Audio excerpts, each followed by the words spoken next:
Hello, all you basketball nerds. Welcome to the show. Welcome to From the Logo. It's the darkest hour of the night in the NBA season. Not a lot of news popping off right now. So we decided with our last video, there was some wacky, crazy comments that we saw. We decided to bring back an old favorite, two quick teas, where if we disagree with your take, we're going to give you a tea and send you packing. You don't really have to pack for anything. It's just we're just going to disagree with your comment and give you a technical if we disagree with it. So we'll start off with the latest poll that we posted 3 days ago. Colton, if you would. Yes. Why don't I? There we go. You can see there, if Dame is still on the team when the season begins, will he play for the Blazers? A shocking, to me at least, a shocking 87% said he will play. 13 said he won't play. As I mentioned last week, I didn't even really consider Lillard playing if he was still on the team. I thought for sure he would sit, just to avoid risking injury, along with all of the mess that goes along with playing him. Not to mention the fact that he doesn't even really fit in the lineup that the team has right now. So with all that being said, I'm sticking by my opinion from pre last week's show. I'm going to give it a technical. I'm going to give the 87% of you who voted he will play a T. I don't think it happens. And if it does happen, I think it's a bad move for the Blazers. Well, I was gonna see what Riley thought, but I guess I'll chime in first. I don't give this a technical. I think Dame is gonna play. That's what I said in the last video. I think he's gonna play.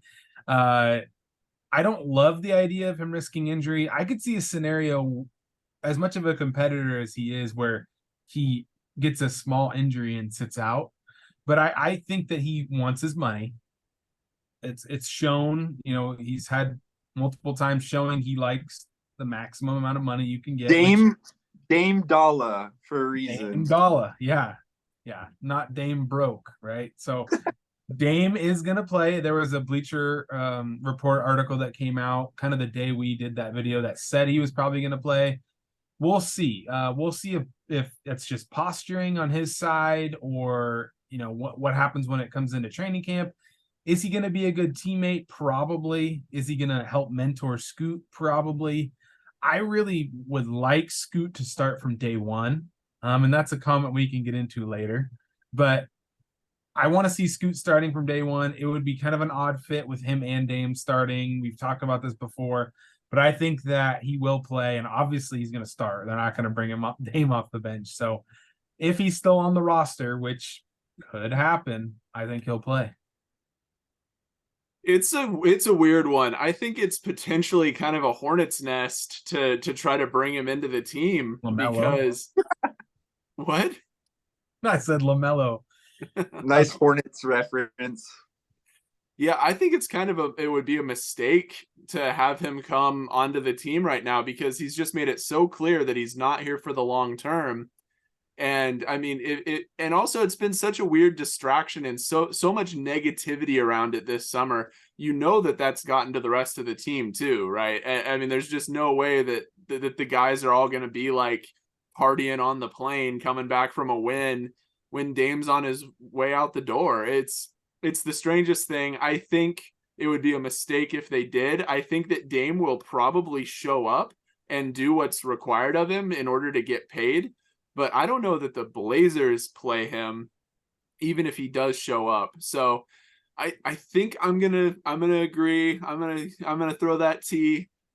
But I understand why people think he would play, because if he's on the roster, like, it's kind of crazy not to play him, except for in this one very strange situation where I think that it could potentially not derail, but throw a serious stumbling block onto the starting gate of some of these young players' careers. It's not a clean sweep, but last time I checked, 2 T's is enough to send you packing. The 87%. See you bye. I'm with the 87%. Let the record show that when Dame's playing. What would happen if you got 3 technicals? Has that ever happened in NBA history? I don't know. It'd be like the coach getting one after the player. Yeah, there you go. All right, 13 days ago, we asked which Blazer impressed most during the summer league. Scoot Henderson won that with 44%. Michael DeVoe came up second at 33%, and Shaedon at 19%, with Jabari 2% and other getting another 2%. But the three main guys there, shocker, all guards. Scoot won. I agree with that. I'm not giving any tease for that. I think even in he played a half of basketball and he was more impressive than any other player on our team. DeVoe obviously played pretty well, but it's just the fact that he's probably not going to be moving the needle this season. It kind of, makes that less interesting. And Shaedon Sharpe did struggle with his shot. He looked good at other times. I think, as I've said before in the podcast, he's the type of guy that he's already showing the ability. You give him the ball and you need a bucket on a possession, he can go get you a bucket. So that's fun to watch and exciting and impressive. But Scoot was a different level. And also maybe his most impressive thing that he did all summer league was that interview that he gave where he was hyping up his teammates the whole time. Hardly was even answering the question, was reacting to every single basket, and was on his feet the whole time. Very exciting stuff. My only question with this is the fact that Scoot played so little.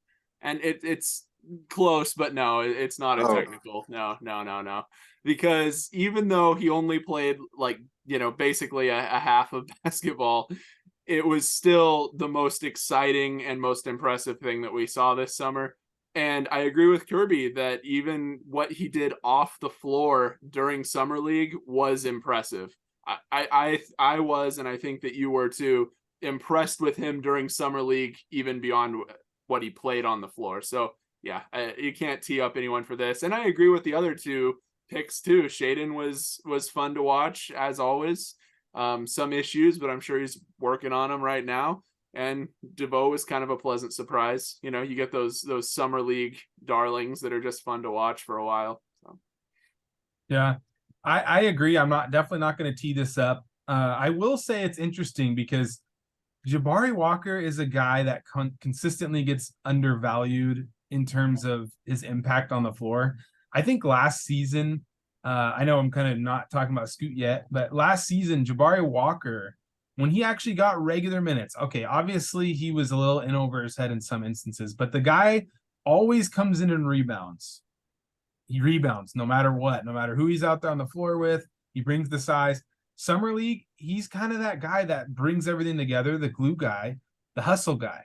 I think that he showed it again, and I think it was impressive because he just consistently shows that same thing, that motor. He's going to keep getting better. I'm not saying he's going to be a superstar, but I think he was impressive. I don't think he was the most impressive because that title has to go to Scoot. I can't believe how exciting that first quarter specifically was. And then you look at his halftime stats, it was, 15 points, 6 assists, 5 rebounds, 5 steals or whatever. He was filling up like a Westbrookian without the annoying. That's a terrible comparison. Okay. Without the annoying tendencies. Okay. He was getting good shots. Don't compare him to Westbrook again, please. I'm begging you. Hey, the guy he's an explosive athlete. He's showing to be a willing passer. I'm just saying there's worse things that he could be than a better decision-making Westbrook. A better decision-making Westbrook? I think that would solve a lot of issues. You're making me sick, man. Okay, well, he was impressive. We'll see what happens. I don't love Westbrook. I'm just saying if he made better decisions and, keeps working on his game and has an improved shot, I think that's a good Too late. You already did it. You already compared it. I'm not taking it back. You already stabbed the needle in. I'm not taking it back. Third and final poll that we're talking about today. A month ago, we posted, should the Blazers trade Anfernee Simons? This one was pretty split. 80 people responded to this. 54% said keep him. 46% said trade him. I guess if we're going with the winner of the poll, I'd give it a T. But if we're going with the closeness of the poll, I don't know. I'm a little bit more reserved about it.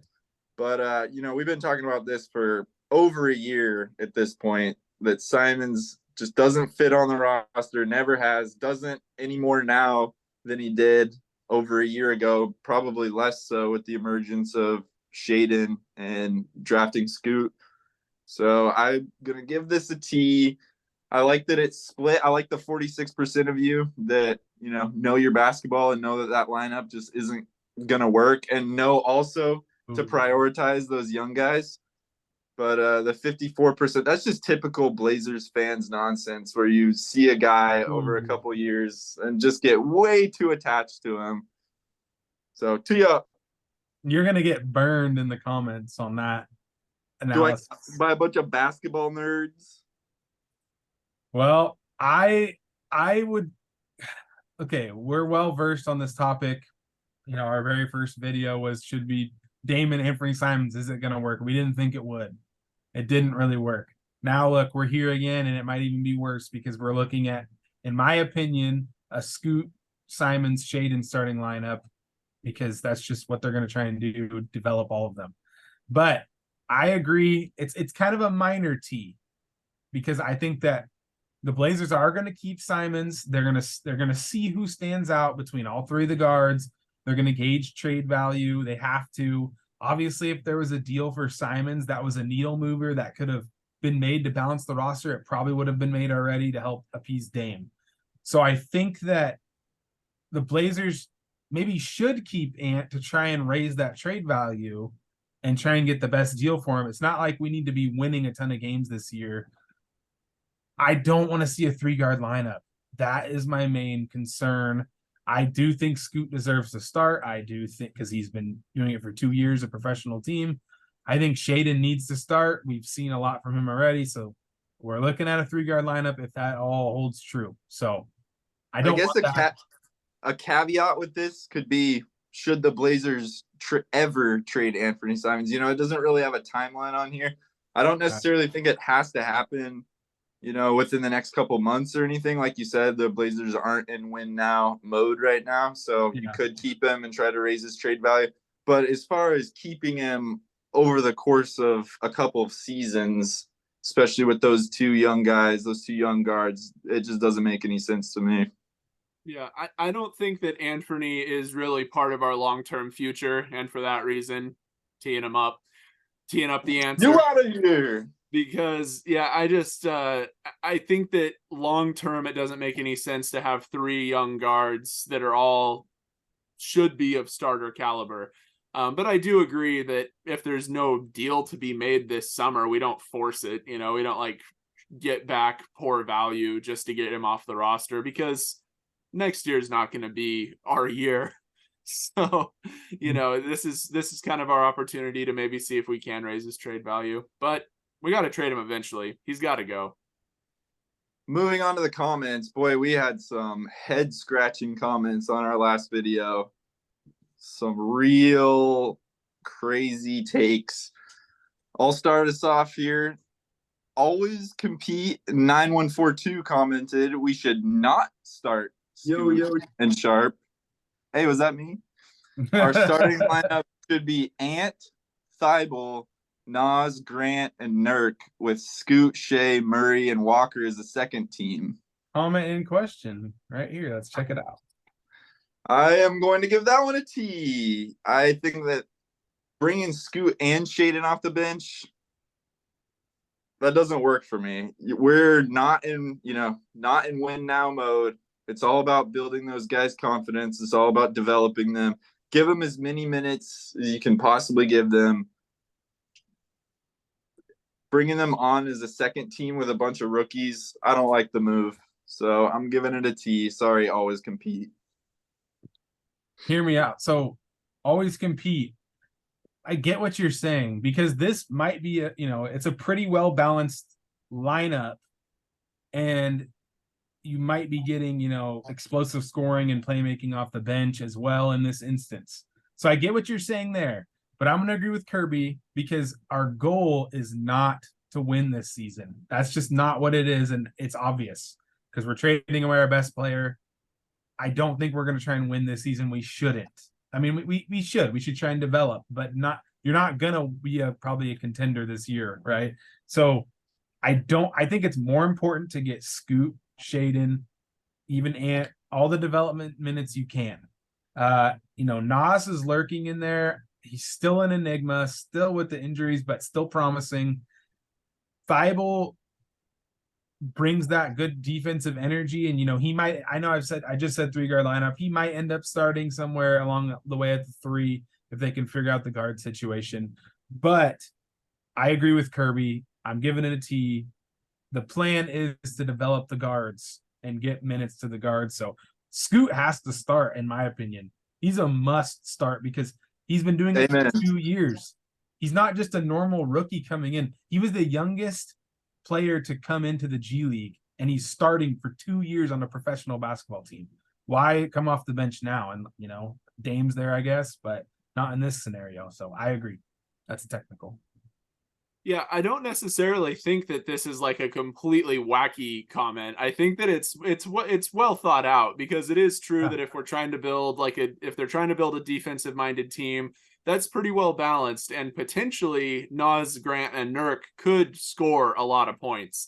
I think that you're really missing a little bit of scoring with this lineup, but really where I think it falls apart is just that, we got to get Scoot the confidence that he's the point guard of our future, and the way that you build that confidence is by handing him the keys to the team, and you just don't do that off the bench. You don't do that off the bench. It's like what we did with Dame, and I mean that it worked. Obviously we were never able to get over the hump, but it was Dame's team. He had all the confidence in the world, and we have to do the same thing with Scoot now. And so that's where my issue is. I don't really want to see Ant start and have the 2 young guys backing him up, playing second fiddle to Ant. That doesn't really work for me. So yes, I am teeing it up, but I understand what you're saying, because it's not a bad lineup on a rebuilding team.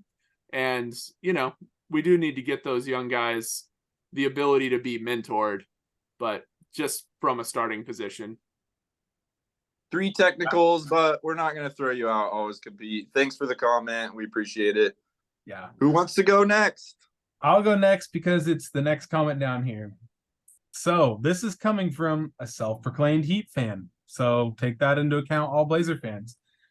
You can't even make a trade for OG because Jody Allen won't extend him because she's a terrible, cheap owner. Yeah. Okay, so we're not all fans of Jody Allen. I don't know about the consensus of that comment so far. As a Heat fan, this lineup is enough to keep us afloat until the trade deadline. Maybe trade Bam and picks for Embiid or another star. Wow. No. Okay, so we're just going to trade whatever for Embiid already. So that's interesting enough. But keep in mind, I'm giving this a technical right off the bat, Mr. GD.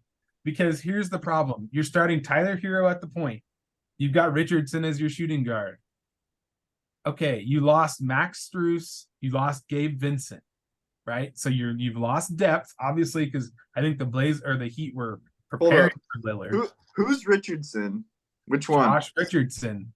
They have him? The Heat. Yeah, he came back. I mean. Oh, okay. And then, so Kevin Love's going to be a full-time starter all season too? I mean, yes, he was good in stretches in the postseason. And it was a good pickup, but is he going to be a full, till the trade deadline starter? They don't have a lot of size. I mean, they have the young players that the Blazers might be trading for in a Dame trade that might help. Spoelstra is the best coach in the league, but I don't think this lineup is that great and does, you might stay afloat. You might sit there in the 8th seed, I guess, but I don't think you want that. You don't even have a point guard on the roster at this point, do you? So have fun with that lineup, I guess. And, there was some contention from Mr. Drop Camp in here as well. Legend Drop Camp. Yeah, Drop Camp, right? So I tee this up because you don't even have a point guard in the roster and you've lost depth already. So what's going to happen with an injury to this lineup? What if Hero gets hurt again? Then what are you going to do? Who are you going to start at point? I think the Heat are the Heat and Heat fans are really taking for granted their depth that they had last year. And they lost a lot of it this offseason. Yep. And I mean, they were an 8th seed, you know, they had a hell of a run through the playoffs and obviously made it to the finals, but they were an 8th seed. They barely won in the play-in to get into the playoffs. So yeah, I don't think it's going to be a cakewalk through them through the season, you know, especially if they don't get Dame. And even if they get Dame, it might take them time to mesh. So yeah, I don't love this take.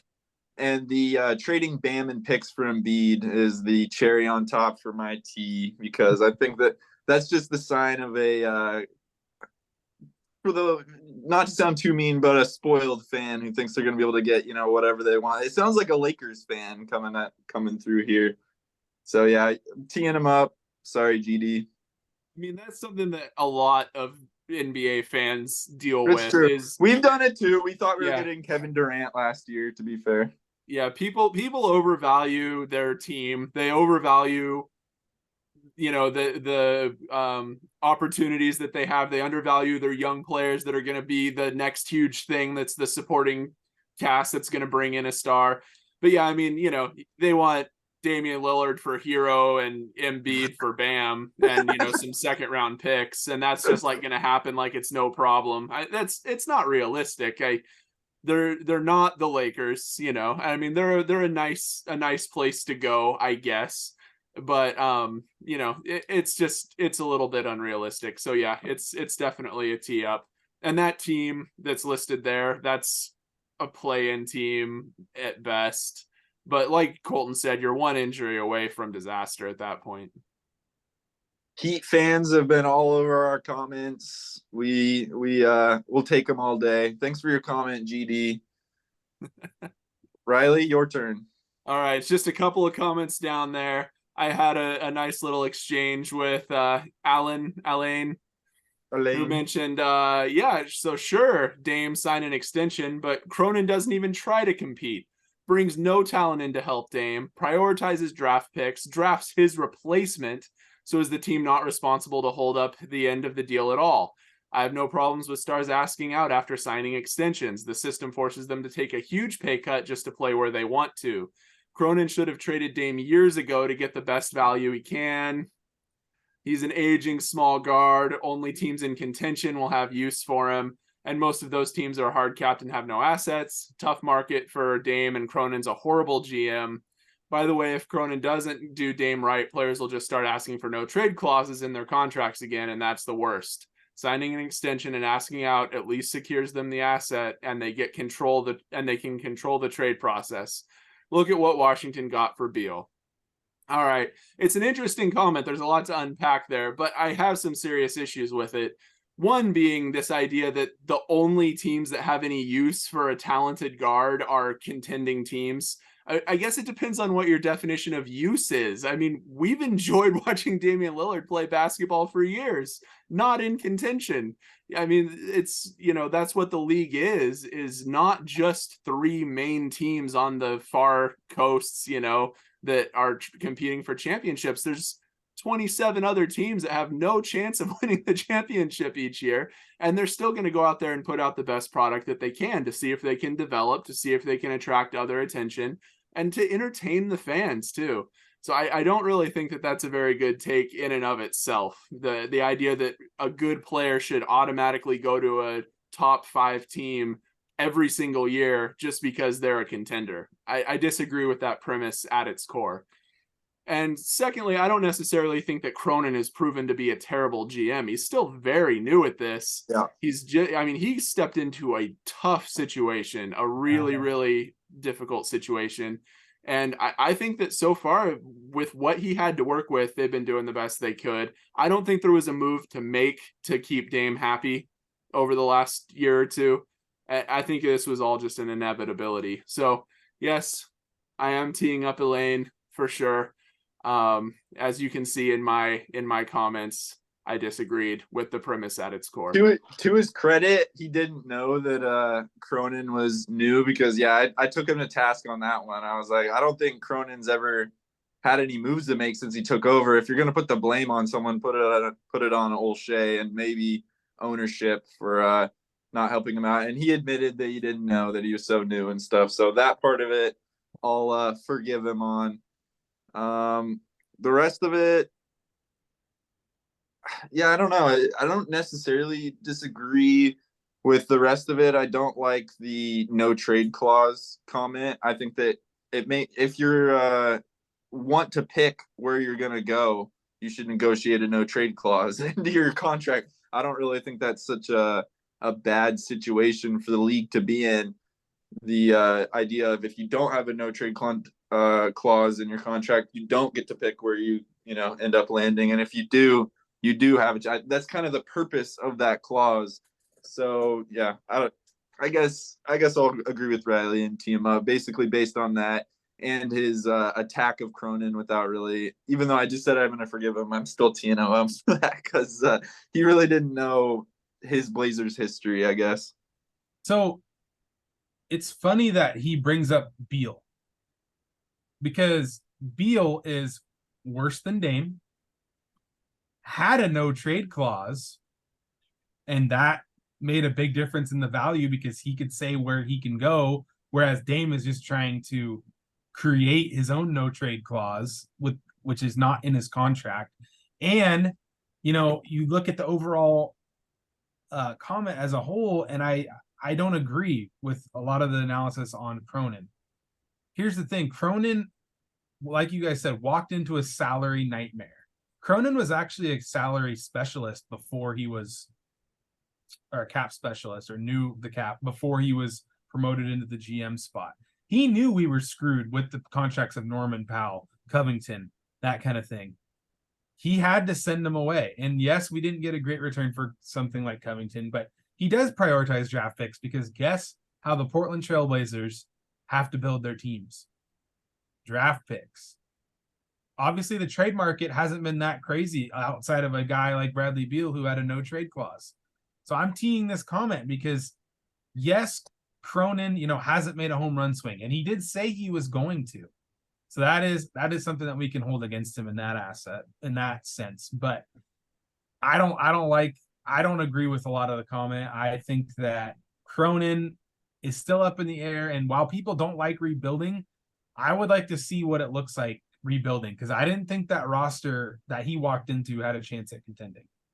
Let me mention one more thing about Cronin. He is, by all accounts, at least so far, it looks like he's completely drilled the last two drafts. I mean, Shaedon and Scoot in the last two drafts. Obviously, he's had top 10 picks to work with, but both of those guys look like complete studs and probably the best pick to make there. So I like that aspect of it, whether it's him making that decision or, the scouting team. He's done a good job with the drafts the last couple of years and really put the Blazers in a position where they're not completely screwed. Imagine if we didn't have those two guys, if we would have missed on the last two drafts, what kind of position the Blazers would be in right now. It'd be nasty. Mike Schmitz, Colton's guy. One more thing about this Colton's comment, a big right? Schmidt head. Colton's a big Schmidt head. I am. One more thing about this comment is just this idea that, the players have to take big pay cuts to play where they want. And I don't think that that's such a bad thing. I mean, there's a reward system in place for players to stay on the team that drafted them. It's, kind of reminds me of like an unofficial franchise tag or something like that. Yes. There's supposed to be this incentive in place. And so, yeah, I mean, if Dame is drafted by Portland and then wants to go to Miami to, party with Jimmy, then he shouldn't get that massive supermax 5-year extension. And so, yeah, again, just disagree with it in premise. We appreciate the comment. You appear to be a very handsome and outspoken man, and we're glad you're here. Yeah, that's a hell of a profile picture. I definitely caught my attention too. All right, guys, let's maybe speed up through these last couple. Who's next? Go ahead. You got it. One of you guys. I'm going last here. I will take Lucian. Lucian is a regular here, and so I appreciate you. Just want to start that off. So I wanted to touch on, this is non-Blazers related. OKC and SAC will be my teams to watch this season. Basketball nerds. I'm not teeing that at all.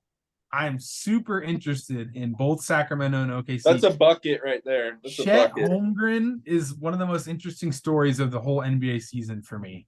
I think he was underlooked. And yes, we joked last season about he couldn't even guard LeBron for a one possession in a non-official NBA game and before he got hurt. But he's bulked up. He was dominant in Summer League. And I'm excited to see Chet Holmgren along with SGA, the Thunder in general. Who knows how good they could be. Sacramento, they're my boys. I was high on them last year. Light the beam. Light the beam. High on them last year. Keegan Murray, watch out. He's going to take another jump this year. Calling it. He might win Most Improved Player of the Year right off the bat. He's really good. He also was lights out in Summer League. I'm not saying that's the only factor, but I'm with you, Lucian. Thanks for commenting. I'm not teeing you up. It's a good take. Yeah. Nothing else to say here. I agree with it. No tease here. That's absolutely on point. Both of those teams are really exciting. I hope that they're both in the top 4 or 5 all season long. I think they could be. When I think of those teams, it makes me very excited for next season. There's a lot of young talent out there waiting to take the stage. Okay, so for my second one, we had to jump back to the previous video. I'll just go through it real quick. It was a trade proposal. Damon Nurk to the Bucks for the Lopez brothers, Patty C and Wes. We're trying to bring back those 2018 Blazers. And as much as I love that team, as much as I loved having Wes, which the Bucks don't even have Wes anymore. But that's not the move, I don't think, that's going to put us in position to build for the future. It seems kind of like a mid-tier win now team, get into the play-in, maybe into the 7-8 slot. But I don't think that that's the move because our team is so young now. It's time to build for the future, not go back to 2017. The only merit that I can see in this is if we can't get Diddley from the Heat and we can maybe swing those pieces to other teams, other teams for more pieces, more youth or picks than we could get from the Heat. But yeah, I don't really think that that's the case. Hopefully the Heat bring in another team because God, I don't want freaking Tyler Hero. But yeah, what do you think, Colton? Definitely a T. This is worse than the Miami offer.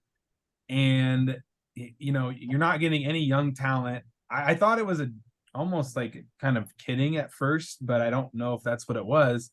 I like the idea, and they're all Portland, legends. I love all the players you're talking about, except for Brook Lopez, because Brook Lopez is a big ad, but he's a vet, and obviously he was also a free agent, so that wasn't going to work anyways.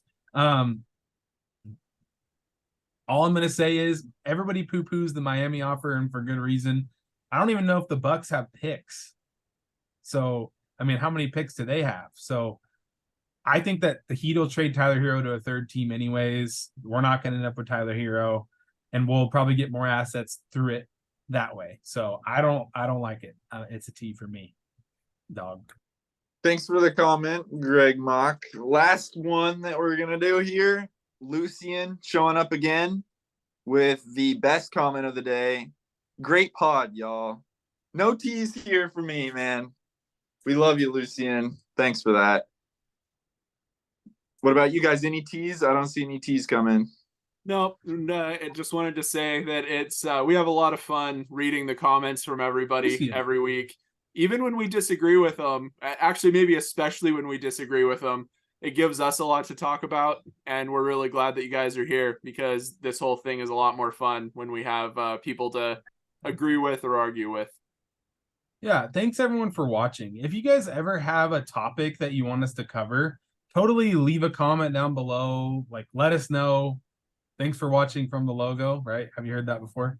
I think that it's awesome that everybody chimes in. I love being a part of the discussion. We're all fans. We all want the team to succeed. We might just have different ideas on how the team gets there. So keep commenting, keep liking. Definitely hit the subscribe button if you're new, We love us some basketball nerds, and we appreciate all the comments and all the comments we read off today. I guess next week we might be talking about some players that can make an impact on the team this year. Some kind of under the radar players potentially. So be sure to tune into that one. Thanks for watching, everyone. We'll see you next time. Bye.